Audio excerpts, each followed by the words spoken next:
Those who think of the short story as a sort of poor relation or little brother of the novel have got it all wrong. The short story is the neatest of all prose forms, trim as a lance, with conventions and severities as rigorous as that of a sonnet. One of its contemporary and most masterful practitioners is the Canadian writer Alice Munro, who, over the course of 7 books, has established the characters and fictionalized landscape of southern Ontario, its past and present, as one of the most familiar territories of modern fiction. Her latest work, Friend of My Youth, leaves unaltered her commitment to the short story as a form, but is perceptibly an advancement in depth and tone on familiar Munro themes. You are regarded, have been for some time, as a modern master of the short story. How did you come to choose that form? Did you stumble on it, or was it a self-conscious decision? Boy, it was real stumbling, because when I started to write, I wanted to write a novel. Of course, that's what people did want to write in the 50s. And I just had very, very short times when I could write, because I had little kids and no help. And so I couldn't possibly see a year ahead of me when I could write a novel. So I decided, well, while I'm learning how to write a novel, I'll write a few short stories. I thought it'd be easy. And I started writing stories because I could write a story in about a month, 6 weeks, and then I could do all the things in the house that I'd neglected when I was writing the story. Is this one of the occasions in which domestic inconvenience resulted in a great virtue? Well, let's hope so. I don't know, because I really thought for years and years that I would graduate, was the way people thought of it then, from stories to a novel. And still occasionally I think I'm going to write a novel, and I don't. It sort of works its way into a short story. And so I became a short story writer totally without planning, totally in a way by default, I suppose. But I learned things all along the way about stories, so that by the time I could order my time as a writer somewhat better, what I knew how to do, and it isn't just what I know how to do, it's what gives me satisfaction in doing is a story. Mm-hmm. I notice in your stories that you avoid obvious or blatant lyricism. It's something subterranean and buried under the detail. I cut them out if I do them. if I have a little sort of jewel of words, I generally take it out, because I don't want anything to obstruct the story. Alice Munro grew up in Wingham, Ontario, where she started writing as a teenager.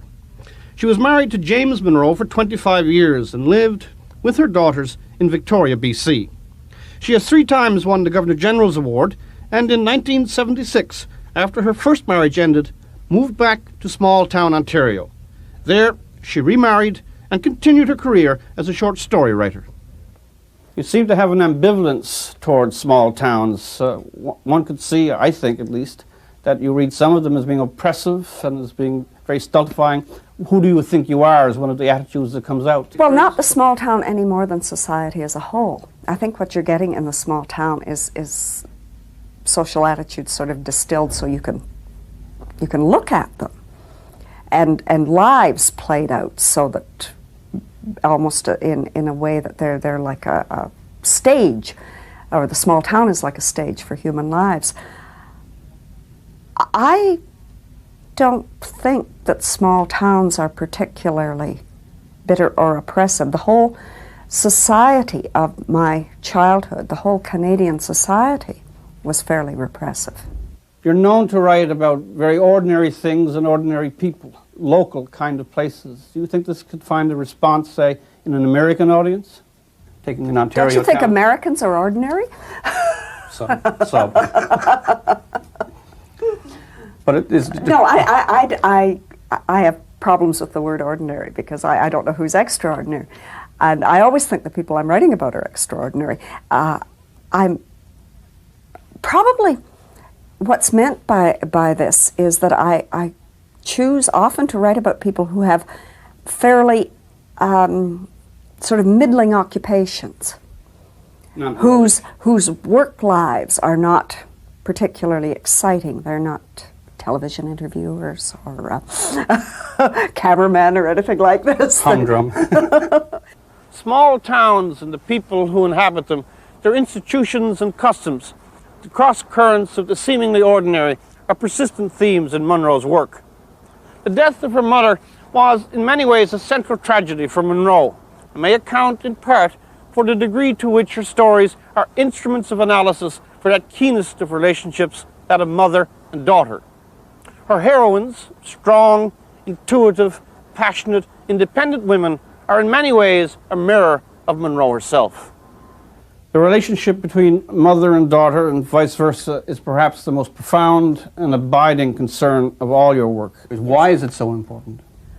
Oh, that's probably personal. It's because of my relationship with my own mother, which was, in a way, it was very important and troubled in some ways because of my mother's illness, and unresolved as relationships are when a parent dies when you're still a fairly young adult, particularly a parent who's been ill and whom you've been in a way fighting to get free of. Mm-hmm.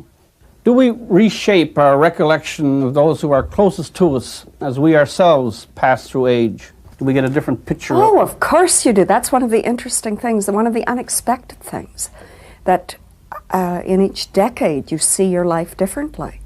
And the story you would make of it is different because of what you know now about being that age. Are your stories just as much an effort to explore yourself as well as your characters or themes that you strongly feel? Yes, they really are, because in a way that I myself am all I have to see life through. And so that is continually part of the adventure. Of course, it's my mother I'm thinking of. My mother, as she was in those dreams, saying, "It's nothing, just this little tremor," saying with such astonishing, light-hearted forgiveness, "Oh, I knew you'd come someday." My mother surprising me, and doing it almost indifferently.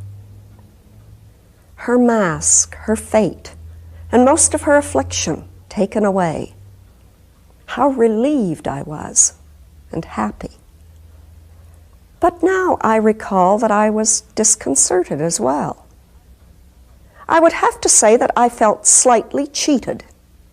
Yes, offended, tricked, cheated by this welcome turnaround, this reprieve.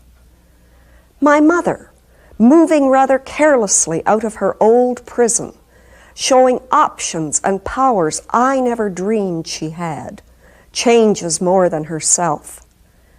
She changes the bitter lump of love I have carried all this time into a phantom, something useless and uncalled for, like a phantom pregnancy.